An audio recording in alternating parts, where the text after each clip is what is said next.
Kamusta sa inyong lahat? Ako si Dr. Renato Bagani. Ngayong araw, tatalakayin natin ang paksang, isang natural na formula na nagpapalakas ng kalamnan, enerhiya, testosterone at libido para sa mga lalaking higit sa 50. Isang kutsara bawat araw, nagpapalakas kalamnan, enerhiya, testosterone at libido sa natural na paraan para sa mga lalaking higit sa 50. Mahal na kaibigan, naramdaman mo na ba na unti-unting bumabagal ang iyong katawan habang tumatanda? Ang mga bagay na dati madali lang, tulad ng mabilis na paglalakad, pagbubuhat ng mabigat, o kahit ang pananatiling matalas ang isip, ay tila mas mabilis ka ng pinapagod ngayon? At naitanong mo na ba sa iyong sarili, may kulang ba sa akin? Pero hindi ko alam kung saan magsisimula. Ako si Dr. Renato Bagani. Pagkatapos ka mahigit 10 taon sa larangan ng kalusugan nga nasa katanghalian ng buhay at mga senior, may isang bagay akong laging isinasaisip, ang katawan ng tao. Kahit napakatapos ng 50, 60, o 70, ay may kakayahan pa ring bumawi kung bibigyan ng tamang uri ng suporta. Hindi mo kailangan na matatapang na gamot. Hindi mo kailangan na hormone replacement therapy. Kailangan mo lang maunawaan kung ano talaga ang kailangan ng iyong katawan at matiyagang alagaan ito sa pamamagitan ng pinakasimpleng paraan. At ngayon, nais kong ibahagi sa iyo ang isang timplang 7 natural na sangkap. Isang bagay na pininoko sa pamamagitan ng parehong klinikal na karanasan at mga kagalang-galang na pananaliksik na maaring unti-unting makatulong sa iyo na may balik ang lakas ng kalamnan, muling buhayin ang natural na testosterone at libido, bawasan ang pamamaga, pagbutihin ang memorya, at muling itayo ang iyong pangkalahatang enerhiya sa isang napapanatiling paraan. Ngunit bago tayo magsimula, may maliit akong itatanong sa iyo. Ano ang iyong pangalan? At saan sa mundo ka nanonood ng video na ito? Labis kong ikagagala na malaman kung sino ang kasama ko sa paglalakbay na ito ngayon. Huwag mag-atubiling mag-iwan ng komento sa ibaba. At kung mayroon kang anumang katanungan tungkol sa iyong kalusugan, huwag mag-atubiling ibahagi ang ito.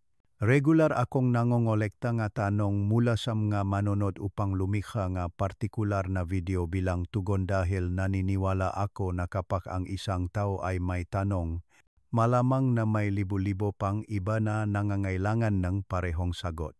At kung nakakatulong sa iyo ang mapaksang tulad nito, mangyaring mag-subscribe sa channel at i-on ang notification bell. Palagi akong narito upang samahan ka, hindi lamang sa video na ito, kundi sa buong paglalakbay mo sa pagpapagaling ng iyong katawan sa isang natural, ligtas at sinasadyang paraan. Ngayon, tuklasin natin ang isang natural na timpla, isang kutsara lamang sa isang araw na maaring maging simula ngang pagbawi sa lakas at sigla sa buhay na akala mo'y matagal nang nawala. Unang sangkap, Peruvian matcha root. Ang pinakaunang sangkap sa timplang ito ay matcha root na tumutubo sa kabundukan ng Andes sa Peru. Sa loob ng maraming siglo, ang ugat na ito ay iginagalang ng mga lokal na tao bilang simbolo ng sigla at tibay. Kaya naman tinawa nila itong bukal ng kabataan mula sa lupa. Ang nagpap-espesyal sa matcha ay hindi lamang ang nutrisyon nito, kundi pati na rin ang pambihirang kakayahang umangkop sa mga pangangailangan ng iyong katawan sa antas biolohikal. Isipin mo ang sistemang enerhiyang iyong katawan na parang isang set ng lumang bumbilya na unti-unting lumalamlam sa paglipas ng mataon. Hindi naman sira, pero hindi na kasing liwanag ng dati. Ang matcha ay gumagana na parang isang matatak na daloyng kuryente. Dahan-dahang binubuhay muli ang iyong metabolic at hormonal centers na nakpapanumbalik ng liwanag na iyon sa natural at tuloy-tuloy na paraan, hindi tulad ng biglaang epekto ng kapaina, kundi parang matatag na ritmo ng malalim na pahinga pagkatapos ng mahimbing na tulog. Para sa mga lalaki, ipinakita na ang matcha root ay sumusuporta sa natural na production ng testosterone ng katawan na tumutulong sa pag-regulate nga mali hormone ng hindi ginugulo ang iyong panloop na balanse tulad nga madalas na ginagawa nga mana sintetikong hormone. Para sa mga babaye pagkatapos ngang menopause, ang matcha ay kilala na tumutulong sa pagbalanse muli nga antas ngang estrogen, pagpapabuti ngang mood at pagpapanumbalik ng pakiramdam, koneksyon sa sariling katawan ng dahan-dahan ng walang pilitan. Maraming tao, pagkatapos lamang ng ilang linggo ng araw-araw na paggamit, ay nagsasabing hindi lang sila nakakaramdam na mas malusog, kundi may mas malalim silang nararamdaman buhay muli na parabang ang isang makina na mabagal ang takbo ay biglang nakatanggap ng tamang uri ng gasolina at nagsimulang umandar muli tulad ng dati, at iyon ay simula pa lamang dahil susunod, matutuklasan natin ang isang pamilyar na pampalasa sa kusina. Isang tahimik na nagsisilbing natural na panangga para sa iyong buong sistema ng kalamnan at buto. Mahal kong kaibigan, kung nanonood ka pa rin sa puntong ito, labis kong ikinatutuwa dahil nangangahulugan ito na tunay kang nagmamalasakit sa iyong kalusugan.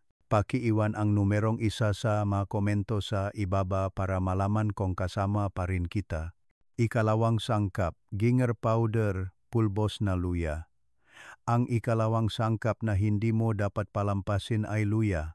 Isang bagay na iniisip ng karamihan sa atin bilang maanghang na pampalasa sa kusina o lunas sa bahay para sa masamang tiyan. Ngunit kung titignan mong mabuti, ang luya ay tunay na isang biolohikal na yaman. Naglalaman ang luya ng isang espesyal na grupo ng compound na tinatawag na gingerols.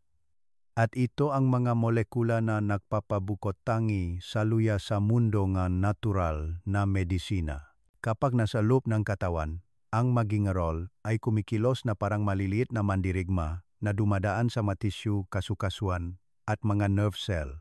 Ang malugar kung saan madalas na namumuo ang tahimik na talama na pamamaga araw-araw ng hindi natin namamalayan. Isipin mo ang iyong katawan na parang isang lumang bahay na gawa sa kahoy na may maliliit na baga na tahimik na nag-aapoy sa ilalim ng sahig. Ang luya ay parang isang banayad ngunit malakas na daloing tubig na pumapatay sa mga kislap na iyon bago pa man ito maging isang ganap na sakit. At ang epekto ang luya ay hindi humihinto sa iyong matuhod o gulugot. Ang bahagyang pamamaga sa mga daluyan ng dugo, mga nerbiyos, kahit sa utak ay maring maka-impluensya sa iyong mood, iyong pagtulog at iyong kakayahang mag-concentrate. Tinutulungan ngang luya na pakalmahin ang buong panloop na sistemang ito at hindi lang ito teorya. Naalala ko pa nung unang beses kong idinagdag ang luya sa aking pang-araw-araw na timpla. Noong nagsimulang sumakit ang aking matuhod sa tuwing umaakyat akong hagdan, sa loob lamang ng 2 linggo, napansin kong nakakaayat baba na ako ng madali, hindi na kailangang huminto sa gitna, masahihin ang aking matuhod o pilitin ang sarili sa kabila ng discomfort. Ito ang uri ng pagbabago na maraming tao na higit sa 50 ay maling tinatanggap bilang normal na pagtanda. Ngunit sa katotohanan, ito ay mga senyales. Tahimik na sigaw mula sa iyong katawan na humihingi ng tulong. At sa tamang suporta, tiyak na may babalik ng iyong katawan ang kakayahang gumalaw, dahan-dahan, hakbang-hakbang. At kapag natulungan ka ng luya na apulahin ang mga apoy ng pamamaga, ang susunod na hakbang ay magpakilala ng isang sangkap na mas malalim ang epekto upang pigilan ang pamamaga sa antas ng molekula bago pa ito muling mag-ugat. Ikatlong sangkap, pure turmeric powder, purong pulbos na turmeric.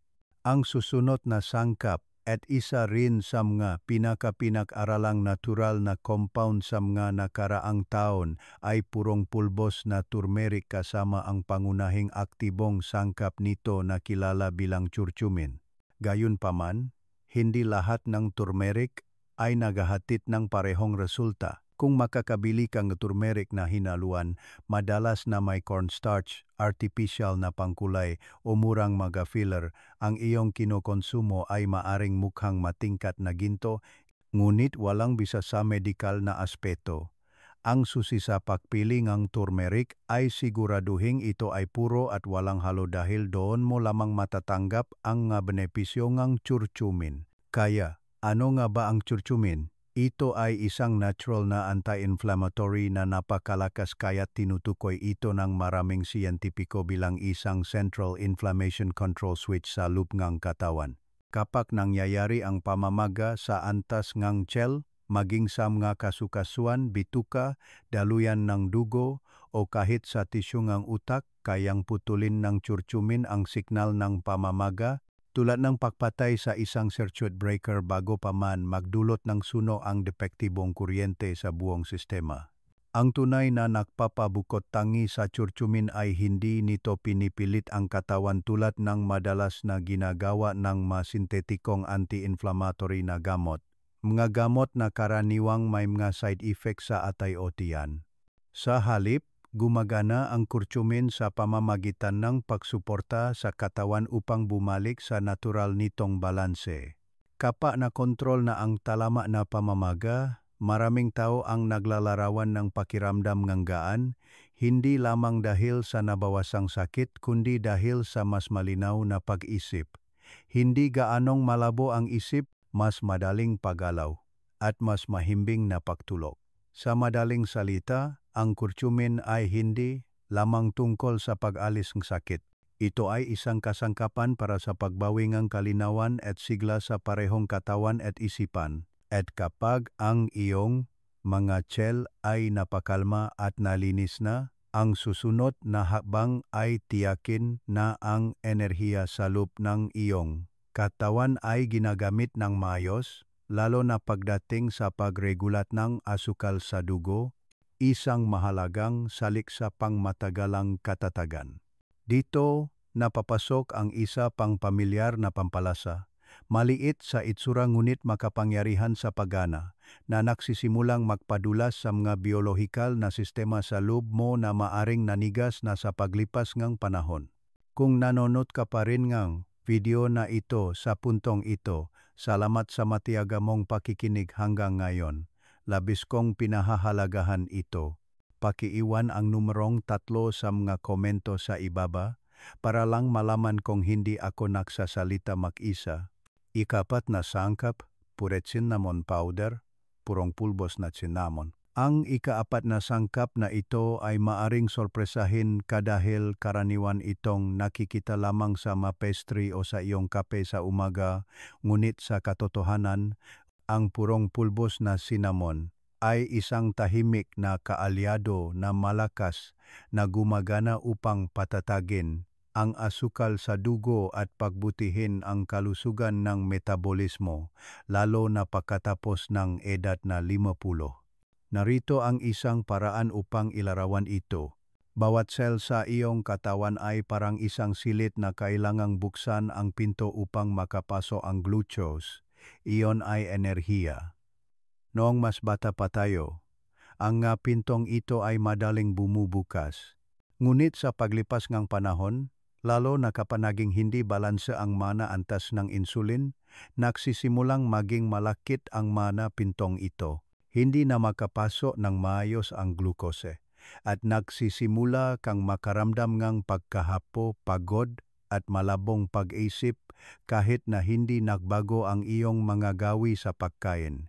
Ang cinnamon ay gumaganap bilang isang natural na pampadulas na tumutulong sa mga insulin receptor sa iyong mga sel na maging mas tumutugon, na sa esensya ay muling binubuksan ang mga pintong iyon upang magamit ang enerhiya sa tamang lugar at sa tamang oras. Bilang resulta, hindi mo lamang maiwasan ang mabiglaang pagbagsak ng pagod, kundi nananatiling mas matatag ang iyong enerhiya, mas malinaw ang iyong isip, at bumababa ang iyong pagnanasa sa matatamis, na mahalaga para sa pamamahala ng timbang at pagbabawas kang panganib kang diabetes. Madalas kong sabihin sa aking mga pasyente, ang cinnamon ay hindi lamang isang pampalasa, Ito ang tagabantay ng iyong buong sistema ng metabolismo. At kahit kaunti lang kapag ginamit ng regular, ay maring lumikha ng isang kapansin-pansing pagkakaiba na tunay mong mararamdaman. At kapag ang iyong enerhiya ay napoproseso na muli ng tama, oras na upang alagaan ang isa pang organo na madalas na napapabayaan, ang iyong utak. At maring magulat ka na malaman na ang isang pamilyar na maitim at mapait na pulbos na nasa iyong kusina ay maring ang mismong bagay na makakatulong na magpasigla na iyong isip at magpataas ng iyong mood. Madalas sa loob lamang ng ilang araw. Ikalimang sangkap, puri cocoa powder, purong gipubos na kakao. Ang ikalimang sangkap sa timplang ito ay isang bagay na maaring ininom mo nung bata ka pa, ngunit malamang na hindi mo pa ito nagamit sa tamang paraan bilang isang matanda. Purong pulbos na tsautsaw, walang asukal, walang artipisyal na pampalasa at ganap na walang halo. Maraming tao ang napagkakamalang ang tsautsaw ay hot chocolate, na karaniwang isang timpla na puno asukal at taba. Ngunit ang purong pulbos na kakao ay isa sa pinakamayamang mapagkukunan ng flavonols sa kalikasan. Isang grupo nga na compound na kilala sa pagpapabuting daloyng dugo sa utak, pagpapabagal ng pagtanda ng neurological, at pagprotekta sa mga selulang utak mula sa pinsalang oxidative. Narito ang isang paraan upang ilarawan ito. Nung bata ka pa, ang daloy ng dugo sa utak ay mayos, tulad ng isang malamig at matatak na batis na umaagos araw-araw. Ngunit sa paglipas ng panahon, ang mabatis na iyon ay nagsisimulang matuyo. Bumabagal ang sirkulasyon ng dugo at ang resulta ay mahinang memorya, malabong pag-isip at isang mababang mood na tila lumilitaw ng walang dahilan. Tumutulong ang tsautsaw na palawakin ang mga maliliit na capillary na iyon tulad ng paglilinis sa mga ilog na nagpapahintulot sa oxygen at mga sustansya na malayang dumaloy pabalik sa utak. Ngunit hindi lang iyon.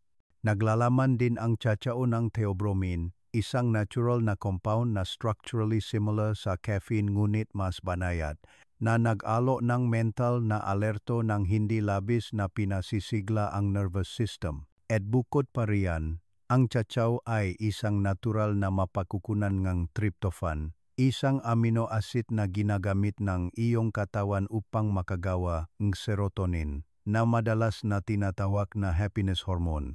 Madalas kong napapansin na sa mga araw na nilalaktawan ko ang timplang ito, ang aking isip ay malabo at emosyonal na mayroong nawawala, ngunit kapag bumabalik ako dito, lahat ay parang gising muli. Ito ay tulad ng isang preskong umaga pagkatapos ng ulan sa halip na isang umaga na nabibigatan ng makapal na hamog, at kapag ang iyong katawan at ang iyong utak ay muling nagbukas ng kanilang natural na daloy ng enerhiya, ang susunod na hakbang sa paglalakbay na ito ay ibalik ang tunay na kakayahan ng iyong katawan na gumalaw sa pamamagitan ng muling pag-charge ng iyong mga muscle fiber at nerve cell mula sa loop.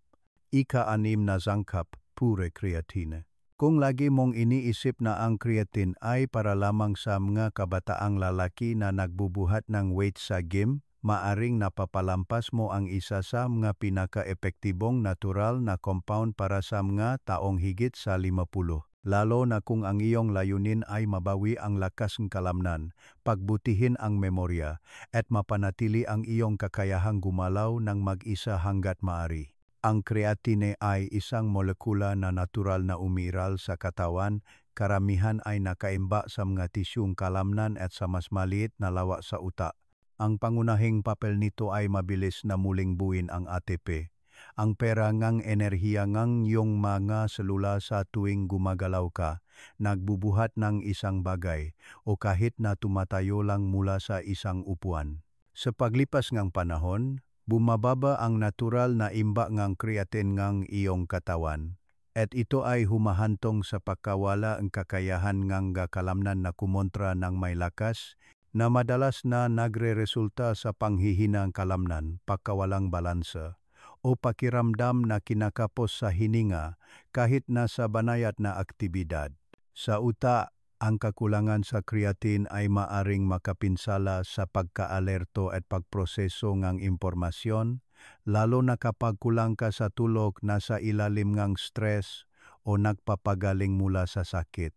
Ang pag-inom lamang 5 gramong creatine bawat araw, maisang kutsarita, ay ipinakita na nagpapataas ng lakas ng lamnang ng hanggang 15% sa loob lamang no 12 linggo, habang pinapahusay din ang pag-andar ng pag-iisip, sumusuporta sa densidad ng buto, at nagpapalakas ng kakayahan ng puso na mag-imbak ng enerhiya. Isipin mo ang iyong magrupo ng kalamnan at mga nerve cell bilang malumang baterya. Gumagana pa rin sila, ngunit hindi na kayang humawak ng charge tulad ng dati. Ang creatine ay kumikilos na parang isang tamang charger. Dahan-dahang ibinabalik ang kanilang kapasidad na humawak ng enerhiya, hindi sa pamamagitan ng matinding stimulation, kundi sa pamamagitan ng muling pagtatayo ng biolohikal na pundasyon na dapat nilang sandalan. At kapag ang iyong pisikal na pundasyon ay matatag na muling naitayo, oras na upang ipakilala ang isang sangkap na tumutulong na ihanay muli ang buong hormonal, neurological, at emosyonal na aksis ng iyong katawan na nagbabalik sa lahat sa malalim na panloob na balansa. Ang huling sangkap na iyon ang isa na pinagsasama-sama ang lahat ng benepisyo ng pormulang ito sa isang makakaunay na sistema ay ang ashwagandha. Ikapitong sangkap, ashwagandha, balanse mula sa ugat. Ang huling sangkap sa pormulang ito ay hindi pakain kundi isang makapangyarihang adaptogen. Nangangahulugan ito na ito ay isang halamang gamot na tumutulong sa iyong katawan na mas mahusay na umangkop sa stress, pagkapagod, at hormonal imbalances. Ang pangalan nito ay ashwagandha, isang ugat na ginamit sa loob ng libu-libong taon sa tradisyonal na gamot ng India. Hindi lang pinapakalma ka nga ashwagandha. Mas mahalaga, tumutulong itong makpababa ng gaantas ng cortisol, ang hormone na responsible para sa talamak na stress na nasa likod ng isang buong hanay ng mga isyong may kaugnayan sa pagtanda. Insomnia, pakipon ng taba sa tiyan, kawalan ng balanse sa sex hormone, at maging ang huminang immunity. Ang talamak na stress sa mga taong higit sa 50 ay bihirang sumabog ng sabay-sabay.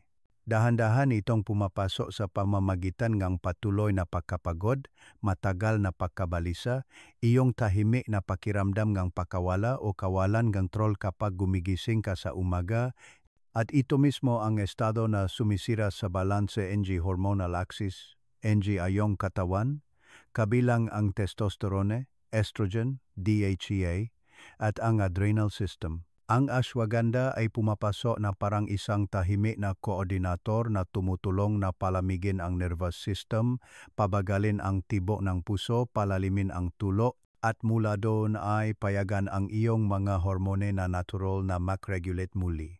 Maraming pag-aral din ang nagsasaad ng kakayahan nitong magpataas ng maantas ng testosterone at kalidad ng semilya sa mga lalaki, pati na rin ang pagsuporta sa mood at libido sa mga babaeng papalapit sa menopause. Ang tunay na nagpapabukod tangi sa ashwagandha ay kapag isinama ito sa mga naunang sangkap matcha, luya, turmeric, cinnamon, cacao, at creatine. Hindi lang ito gumagana ng mag-isa. Ito ay kumikilos bilang huling piraso ng puzzle na nagpapahintulot sa mga biolohikal na sistema ng iyong katawan na gumana bilang isang pinag-isang kabuuan, malakas, matatag, at magkakasabay.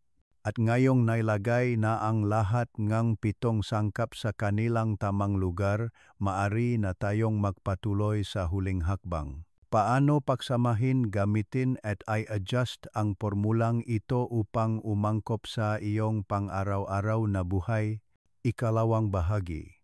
Paano ihanda at gamitin ang timpla? Ngayong naunawaan mo na ang bawat sangkap sa timplang ito, ang susunod na hakbang ay ihanda at gamitin ito ng tama upang ma-absorb itong iyong katawan sa pinaka-epektibong paraan.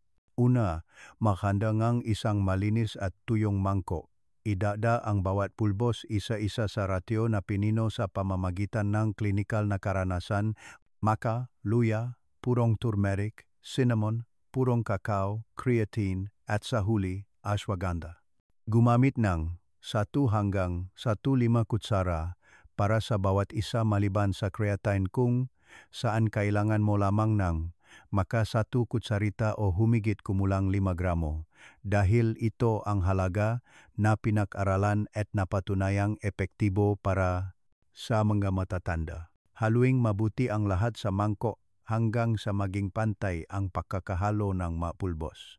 Pagkatapos, ilipat ang timpla sa isang garapong salamin na hindi pinapasok ng hangin at itago ito sa refrigerator.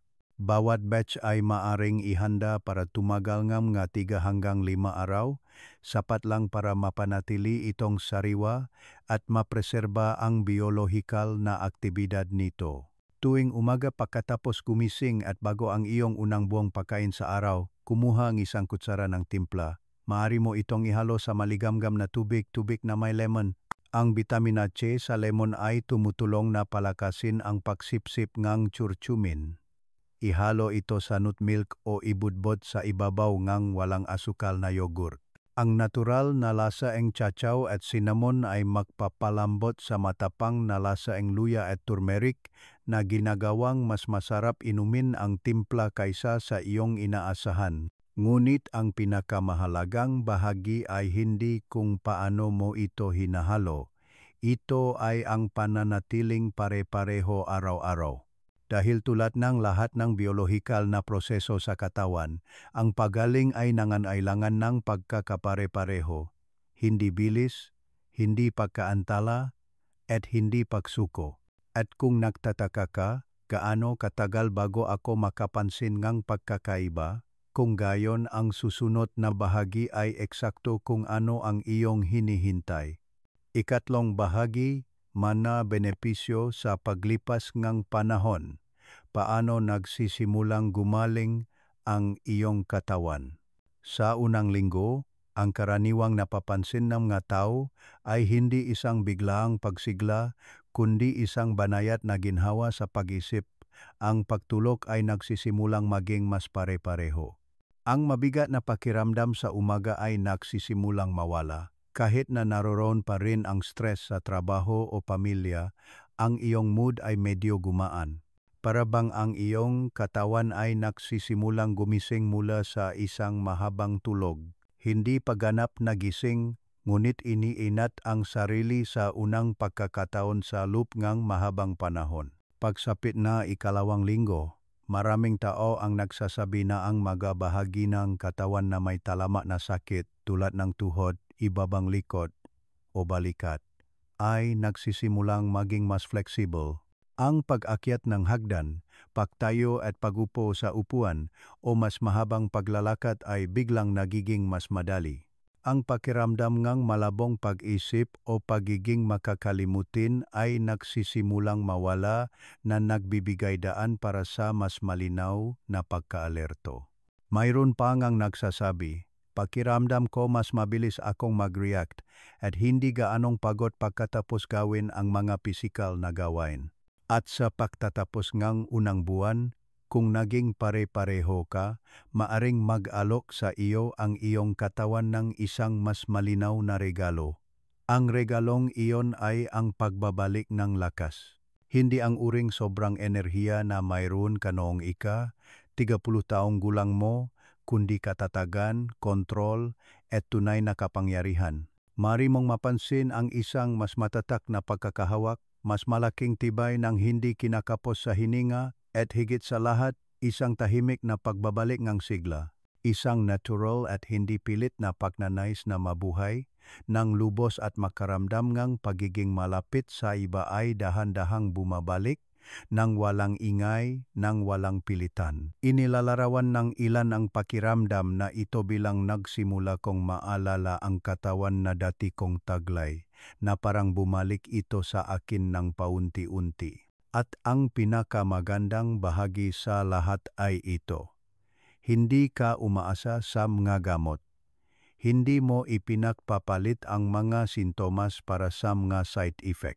Binibigyan mo lang ang iyong katawan na kung ano ang lagi nitong kailangan sa tamang paraan at sa tamang oras. At kapag nagsimula mong maramdaman ang pagbabagong ito mula sa loop, ang susunod na natural na tanong ay, paano ko ito ipagpapatuloy? Paano ko poprotektahan ang mga resulta na pinahirapan kong bawiin? Mahal na kaibigan, katatapos lang nating maglakbay sa isang maikling paglalakbay ng makasama, ngunit isa na maring magbukas ng pinto sa napakalaking pagbabago sa buhay pagkatapos ng 50.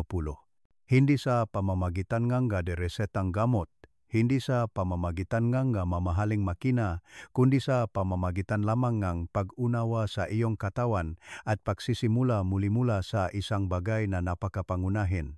Pag-alaga sa iyong biolohikal na pundasyon, ang lugar na sumusustento sa iyong enerhiya, lakas, memorya, emosyon, at maging sa iyong kagustuhang mabuhay araw-araw. Matcha upang natural na gisingin ang iyong mga hormone, luya upang pakalmahin ang tahimik na pamamaga, turmeric upang muling balansehin ang sistema ng signal ng pamamaga ng iyong katawan, cinnamon upang ibalik ang paganang metabolismo at i-regulate ang asukal sa dugo, cacao upang mag-alap ng kalinawan at kagalakan, creatine upang muling i-charge ang iyong mga kalamnan at iyong utak, at ashwagandha upang panatilihing makakasundo ang iyong nervous system, mga hormone, at emosyon. Hindi mo kailangang maniwala sa mga himala. Kailangan mo lamang maniwala na ang iyong katawan ay may kakayahan pa ring bumawi kung bibigyan ng eksakto kung ano ang kailangan nito sa tamang oras. Hindi ko ipapangako na babata ka muli, ngunit tunay akong naniniwala na kung saseryosohin mo ito, magsisimula mong maramdaman ang sigla na akala mo ay kinuha na edad. Hindi biglaan, hindi sa isang gabi, kundi isang tahimik na pagising mula sa loop, matatag, natural, at nararapat. Kung nakakita kang halaga sa video na ito, mangyaring mag-iwan ng komento, ibahagi ang iyong karanasan, o ipaalam lang sa akin na kasama pa rin kita. Maaari mo ring ibahagi ang video na ito sa isang taong mahal mo, isang taong maring nangangailangan ng panibagong simula sa kanilang kalusugan. At huwag kalimutang mag-subscribe at i-on ang notification bell upang muli tayong magkita sa mga susunod na video. Ang iyong katawan ay naging tapat sa iyo sa loop ngang maraming taon.